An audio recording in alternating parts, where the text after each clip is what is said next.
Les amis, j'espère que vous allez tous très bien. Alors avant d'aller plus loin, je vous dis juste que j'ai pas pu préparer le débrief comme d'habitude. Voilà, au travail en ce moment c'est assez chargé, donc j'ai pas pu préparer la vidéo comme je le voulais, mais c'est pas grave. On va essayer de voir un maximum de choses ensemble, il y a beaucoup de choses à dire. Mais avant ça, je te laisse t'abonner, liker, partager, commenter, booster aussi. C'est important, vous êtes des boss. Donc, victoire 2-1 de Manchester United un lundi soir. Je répète les gars, un lundi soir, ça nous arrive pas souvent, donc il faut le répéter. Donc victoire contre Brentford. Déjà, revanche prise sur le match aller. Ça, c'était très important. Ensuite, j'ai vu beaucoup de choses intéressantes sur le match, beaucoup de choses positives, que ce soit sur certaines individualités ou même sur le coaching de Michael Carrick. Il y a beaucoup de choses qui m'a plu. Il a marqué beaucoup de points à mes yeux. On va voir ça en détail. Alors oui, tout n'est pas parfait. Il y a certaines individualités qui n'ont pas été au rendez-vous. C'est normal. Dans un match, c'est rare que les 11 joueurs soient au top. Mais on va voir ça ensemble juste après. Évidemment, un peu déçu pour Senelamens qui a sorti un gros match pour le clean sheet. Mais l'essentiel est là, les gars. L'essentiel est là. Les 3 points. Aujourd'hui, on est seul troisième au classement. Il nous reste, je crois, 2 points à grappiller pour se qualifier en Ligue des Champions. Donc potentiellement, si on bat Liverpool ce week-end, on est officiellement qualifié en Ligue des Champions. Non, les gars, l'opération comptable, elle est incroyable. Elle est magnifique. Au classement, donc, comme je viens de le dire, toujours troisième du classement, seul troisième du classement avec 61 points. Liverpool et Aston Villa sont à 58, juste derrière nous. Mais on se détache de l'autre du peloton, Brighton, Bournemouth, etc. On commence vraiment à se détacher de ces équipes-là. Ça fait extrêmement plaisir. Sur les 5 derniers matchs, on est cinquième du classement, donc on retrouve une dynamique assez positive après un petit trou d'air avec Bournemouth et Leeds. Là, on enchaîne 2 victoires d'affilée avant la réception de Liverpool qui va être très intéressante. On va en parler du match de Liverpool, vous inquiétez pas, dans une vidéo spéciale preview. Mais les gars, là, j'ai surtout envie de rendre hommage à un joueur.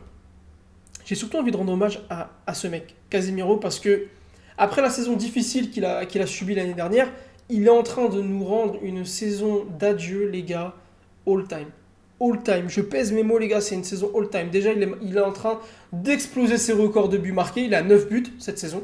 Il nous met des buts de la tête. J'ai rarement vu un joueur être aussi efficace de la tête, un milieu de terrain être aussi efficace de la tête dans la surface de réparation adverse, au niveau du timing, au niveau de l'agressivité, au niveau du sens du but. Franchement, Casemiro, c'est incroyable ce qu'il est en train de réaliser cette saison. L'expérience, les gars, qu'il nous apporte, je l'ai vu pendant le match. Pas gueuler, mais haranguer un peu Senelamens, parce que sur certaines situations, Senelamens aurait peut-être pu capter le ballon, et à la place de ça, il l'a punché pour dégager le ballon, mais c'est revenu aussitôt, le danger est revenu aussitôt.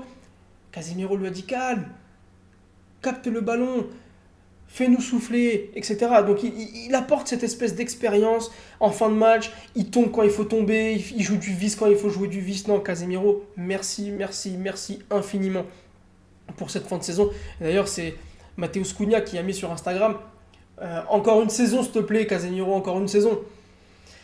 Malheureusement, il y a des choix difficiles à faire. L'histoire est en train d'être, après la saison de l'année dernière, on voulait tous s'en débarrasser, on était tous dégoûtés de Casemiro, mais là, il est en train vraiment de retourner toutes nos vestes, en fait.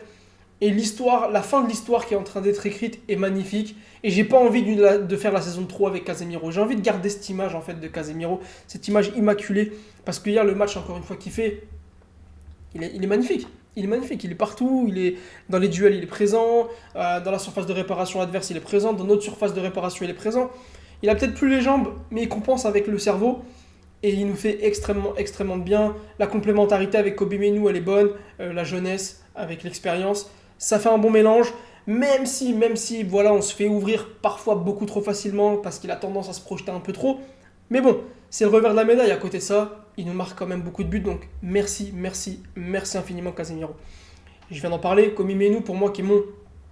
Est-ce que c'est mon MVP du match en vrai? Je réfléchis comme ça, mais je pense que c'est le MVP du match pour moi en tout cas, Kobe Mainoo, parce que déjà avec ballon c'est incroyable ce qu'il fait. Alors oui évidemment...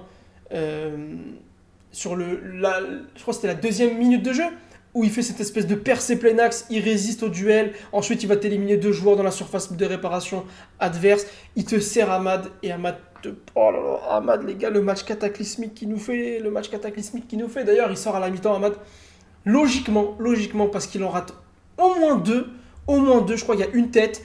À un moment donné, il y a l'action de Kobe Mainoo, il y a peut-être une troisième. Mais beaucoup trop de mauvais choix.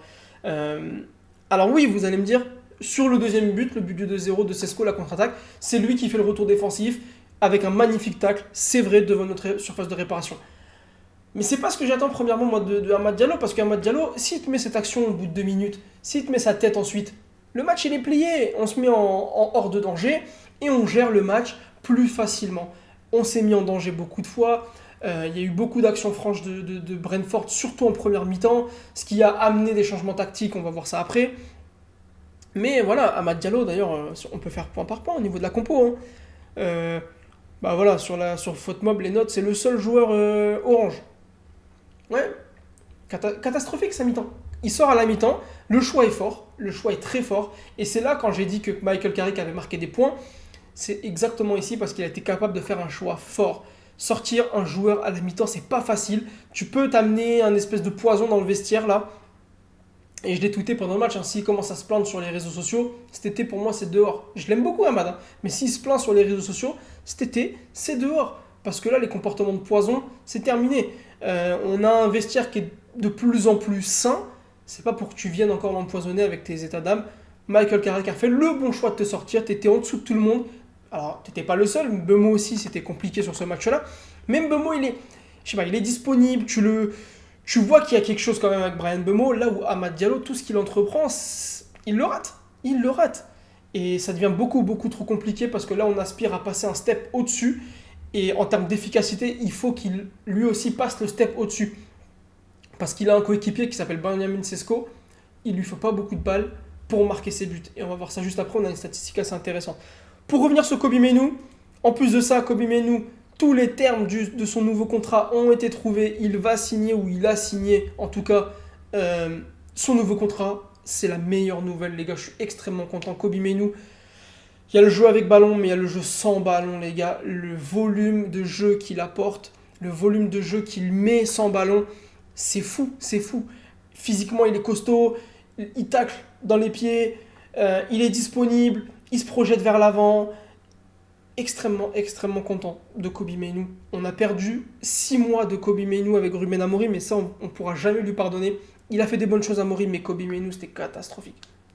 Catastrophique. Alors oui, c'est pas un profil qui l'intéressait vraiment dans ce qu'il voulait mettre en place, mais quand un joueur comme Kobe Mainoo, tu es obligé d'adapter ton milieu de terrain à un potentiel et un talent comme ça.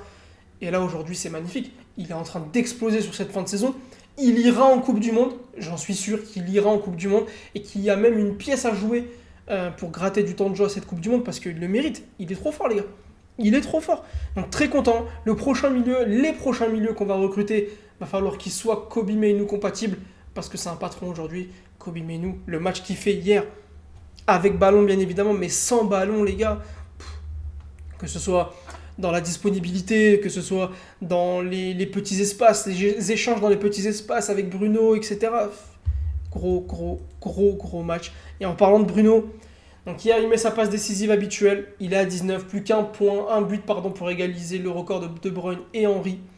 2 passes décisives en 4 matchs, il y a le temps. Donc 2 passes décisives pour battre le record et d'être le meilleur passeur all-time de Première Ligue. Les gars, on y va tout droit. On y va tout droit pour battre ce record. On y va tout droit pour le PFA de Première Ligue. On y va tout droit, les gars. On y va tout droit. Si je dois faire aller poste par poste rapidement, Lamens, gros match. Surtout en première mi-temps, il nous en a sorti pas mal. Malheureusement, il se prend un but. Il peut rien faire dessus. Son match est très costaud. Luke Shaw, j'ai bien aimé son match. Apparemment, il a été touché. Enfin, il est sorti touché. J'ai bien aimé son match, honnêtement. Pas un match incroyable, mais un match correct. D'ailleurs, j'ai vu une stat. Sur tous les matchs depuis le début de saison, il a commencé titulaire à tous les matchs. Donc là où il nous a habitués à une certaine fragilité, bah, sur cette saison, à année de Coupe du Monde, coïncidence, je ne sais pas. Mais en tout cas, plutôt fiable cette saison. Dalot, c'est pareil, un match plutôt correct. Charnière, Maguire-Even, rien à dire. Hyper costaud. D'ailleurs, Maguire, une magnifique passe décisive sur le but de Casemiro de la tête. On est très bon sur corner. Là, ça y est, on a trouvé notre arme. Ballon deuxième poteau pour Maguire. S'il est en position de marquer, il marque. Sinon, il la remet dans l'axe, comme il l'a fait sur Casemiro, qui est venu marquer de la tête avec un magnifique sens du timing. C'était incroyable. Maguire très costaud. Evan qui enchaîne. Très très très content aussi d'Evan et de sa progression. Magnifique, magnifique progression. Il enchaîne, ça fait extrêmement plaisir. J'ai beaucoup aimé cette charnière, Evan Maguire, donc j'espère qu'elle sera reconduite contre Liverpool. Evan a pocket Thiago, les gars. Je vous le dis, Igor Thiago, 21 buts, Première Ligue, tout ce que vous voulez, blablabla. Evan, la pocket. Vraiment des interventions de patron dans les pieds. Physiquement à l'épaule, c'était compliqué de le bouger. Non, Igor Thiago, il avait qu'une sale soirée. Il avait 2 Golgoth face à lui, un petit jeune et un joueur d'expérience. Peu importe qui il avait en face, il s'est fait bouger. Casemiro, on en a parlé, excellent. Meinou, incroyable. Ahmad, on en a parlé, catastrophique. Bruno Fernandes, c'était pas son meilleur match, mais c'était un match, voilà, un bon match. Il a fait sa petite passe décisive.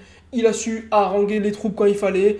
J'ai bien aimé son match. C'était pas un match incroyable, mais j'ai bien aimé son match. Bemo, un match compliqué. Ouais, depuis le retour de la CAN, c'est compliqué, mais bon. Voilà, il va retrouver la confiance. Il va retrouver la confiance. Là où je suis un peu triste pour Mbeumo, c'est que la confiance, il l'a perdue quand il a été mis dans l'axe et forcé à ne pas jouer son football dans l'axe. Et il a été sacrifié à la place de Ahmad. Est-ce que le jeu en a valu la chandelle? Je ne pense pas. Maintenant, Mbeumo va devoir se remettre à l'endroit. Je suis pas inquiet. Mbeumo est un très très très grand joueur, très très bon joueur. Il va revenir. Et c'est ce que j'ai bien aimé son match. Très intéressant et très important dans les remises, dans le jeu de déviation, dans le jeu de haut jeu, dans le jeu aérien, dans la présence physique qu'il met. Et le but est magnifique. Le but est magnifique. Magnifique contre-attaque. D'ailleurs, je voulais revenir sur la contre-attaque. Beaucoup ont reproché, alors ça a fait but, et il y en a qui ont même reproché à Bruno de ne pas avoir décalé Mbeumo. Alors si vous avez l'image en tête, j'ai pas eu le temps de la chercher, si vous avez l'image en tête, on est sur un 3 contre 2. Mbeumo à droite de Bruno et Sesco à sa gauche. Bruno qui va fixer les 2 défenseurs centraux. La logique du football, c'est effectivement qu'il sert Bryan Mbeumo à droite parce qu'il avait le champ le plus ouvert et que Sesco était un peu caché. Sauf que là où Bruno Fernandes ne suit pas, il suit pas le jeu, il suit le football, si vous voulez. Il sent le football, Bruno Fernandes. C'est que il a fait la passe que personne n'attendait. Il est parti chercher Benjamin Sesko. Pourquoi? Parce que Benjamin Sesko était dans le dos des deux défenseurs adverses. Parce que Benjamin Sesko était masqué. Parce que les 2 défenseurs avaient le regard sur Bryan Mbeumo, étaient face à Bryan Mbeumo. Si le ballon était glissé à Mbeumo, ils étaient déjà en train de courir vers Mbeumo et potentiellement faire une intervention, sachant que Mbeumo était sur son pied droit. Alors que Sesko, magnifique, contrôle, feinte de frappe, le défenseur de Brentford qui sort d'Old Trafford carrément sur un tacle, et il crucifie le gardien adverse. Le but était magnifique, c'était une contre-attaque incroyable. Ouais, Carrick aussi il a marqué beaucoup de points les gars, parce qu'en première mi-temps, alors certes on a marqué 2 buts, mais alors on a surtout marqué, on a ouvert le score et on a subi beaucoup d'actions. Il y a eu poteau pour Brentford, Sen Lamens qui a dû s'employer à un moment donné plusieurs fois, beaucoup de retours défensifs. Il a senti que quelque chose n'allait pas. Ce qu'il a fait, il a sorti Ahmad qui faisait un mauvais match en plus, il a fait rentrer Mazraoui et il est passé avec une défense beaucoup plus compacte. D'ailleurs Mazraoui, très bonne entrée, il faut le dire. Défense beaucoup plus compacte, avec 3 défenseurs derrière. C'était un coup de maître. C'est un coup de maître. Alors certains vont dire oui, il a été frileux, oui, ça nous a fait plus subir, donc on était moins dangereux offensivement, oui, certes, mais tu mènes 2-0. Tu mènes 2-0. Donc la logique c'est quoi? C'est d'essayer de maintenir le score plutôt que d'essayer d'ouvrir encore le jeu bêtement et de te faire égaliser. Rapidement en deuxième mi-temps, imagine tu continues comme ça, tu ouvres le jeu pour chercher le 3-0 et tout, et là hop, 50e minute, 2-1. Et bah là mon gars, tu passes presque 40 minutes en serrant les fesses. Alors que là, Brentford a réussi à marquer sur une action individuelle magnifique en toute fin de match. Donc tu t'es mis à l'abri pendant 90% du match. Et donc pour moi, le coup tactique est bon. En deuxième mi-temps, nous sommes revenus sur le terrain en maîtrisant le jeu exactement, tout en continuant à nous montrer dangereux. Oui, beaucoup moins qu'en première, mais oui. Ce dont le match avait besoin à ce moment-là. Exactement. Le deuxième but nous a mis en excellente position pour mieux contrôler le match. Bah ouais les gars, il a raison. Et moi les gars, je suis très satisfait de son coaching, de ses choix d'hommes, de la sortie d'Ahmad et de son adaptabilité tactique sur ce match. Là, il m'a prouvé qu'il était capable de s'adapter selon la situation. Donc c'est beaucoup de signaux positifs de Carrick. Sesco buteur, comme on l'a dit, magnifique. J'ai bien aimé son match. Moi, la stat que je voulais vous montrer, c'est celle-ci. But par 100 touches, XG par 100 touches. sans touche de balle, quoi. C'est l'attaquant en Europe qui a le moins besoin de toucher le ballon pour marquer. Voilà. Il lui en suffit d'une. Tout simplement. Tout simplement. C'est ce aussi qui rend hommage à Bruno Fernandes, qui dit que sa façon de jouer, sa compréhension du jeu, c'est tout simplement exceptionnel. Je suis vraiment ravi de faire partie de cette équipe et d'être à ses côtés, les gars. Il va step up de fou avec Bruno, parce que Bruno, il connaît le foot, il sent le foot. Il va que donner les bons conseils à Sesco. Et en plus de ça, Sesco, il a le mindset pour écouter les conseils d'un joueur comme Bruno. Il n'y a pas d'orgueil, il n'y a pas d'ego chez Benjamin Sesco. Au contraire, il est là, il écoute et il applique. Et il applique. Et il le dit lui-même. Je l'écoute aussi bien sur le terrain qu'en dehors. Il m'aide énormément. Les gars, Sesco va aller loin. Il a une marge de progression incroyable. Et les gars, je suis trop content. Je suis trop content de ce duo parce que l'année prochaine, en Ligue des Champions, ça va faire encore mal. Sen Lamens, on en a parlé. Gros match sur cette frappe. Vraiment la main ferme. D'ailleurs, un petit mot sur Brentford, j'en ai pas parlé. Mais Brentford, j'ai beaucoup aimé le côté Ouattara-Kayode, les gars. Ouattara-Kayode, ça nous a fait vraiment mal. J'ai une action de Ouattara là qui bouge Luke Shaw et Amad en première mi-temps en même temps, et ça amène une action très dangereuse pour Thiago qui glisse, qui est peut-être un peu trop gourmand. Après il y a le retour de Dalot aussi qui est bon sur l'action, mais ouais, Kayode Ouattara, à l'avenir je pense qu'il faudra surveiller parce que c'est deux très bons joueurs. Maguire qui a fait une petite sortie à la fin du match qui dit avec Ruben Amorim, quand les matchs étaient disputés comme ça semblait toujours finir sur une défaite. Aujourd'hui c'est l'inverse, nous sommes bien meilleurs dans les deux surfaces. Alors petit tacle à Ruben Amorim, mais il a pas tort. À l'époque, il y avait beaucoup de résultats qui penchaient en notre défaveur dans des contextes comme ça. Là avec Michael Carrick, c'est vrai qu'on arrive à aller chercher le match nul, voire la victoire. On l'a vu contre Fulham, le match nul contre West Ham. Là avec Brentford, on réussit à maintenir le résultat alors que tout était contre nous dans le jeu. Donc il a pas tort, c'est dur pour Amorim, mais il n'a pas tort. Et pour finir, Carrick sur la Champions League, nous sommes dans une très bonne position, mais ce n'est pas quelque chose qu'on doit trop célébrer car on veut rivaliser en haut du classement. Il y a encore beaucoup de travail à faire. Et pourquoi j'aime beaucoup cette sortie de Carrick? Parce que lui, il a connu le Grand Manchester. Il a connu l'époque où avoir le titre, c'était la routine. Il a connu où la Ligue des Champions se qualifier, c'était même pas une question. C'était même pas dans les objectifs en début de saison, parce que c'était déjà coché en fait. Et là, il apporte cette exigence et il apporte vraiment cette expérience de l'excellence. Et ça, j'aime beaucoup parce que oui, il n'a pas d'expérience en tant que coach en Ligue des Champions, mais il connaît l'excellence et l'exigence qu'il faut avoir et le fait de garder la tête froide et les pieds sur terre pour aller remplir nos objectifs comme cela. La Ligue des Champions, ça doit être comme à l'époque. La routine, la normalité, ça ne doit même pas être une case à cocher à la fin de la saison, ça doit être une case à cocher en début de saison, carrément, avant que ça commence. La seule case à cocher en fin de saison, les seuls vraiment objectifs à avoir, c'est gagner la Ligue des Champions, pas se qualifier. Gagner la Ligue des Champions et être champion de Première Ligue avec une Coupe nationale, FA Cup, si affinité. Il va nous amener l'excellence et il mérite de continuer parce qu'il est en train de faire du très bon travail, les gars. Enfin bref. Voilà tout ce que j'avais à dire sur le match. Très content, les 3 points. On se rapproche de notre objectif du début de saison. Non, tout va bien. Tout va bien, les gars. Je suis très content. Donc dites-moi ce que vous avez pensé du match, vos tops, vos flops. Je suis vraiment désolé. Je ne suis pas allé en détail, statistiques, la petite araignée de passe, etc. Je ne suis pas allé dans les détails, mais voilà. J'ai pas eu vraiment le temps aujourd'hui, mais je voulais quand même sortir ce débrief. Parce que ça me tient à cœur et c'est trop bien. On gagne, je suis obligé d'en parler. Donc, continuez à vous abonner, liker, partager, commenter. Comme d'habitude, les gars, vous êtes des boss. Et sur ce, prenez soin de vous.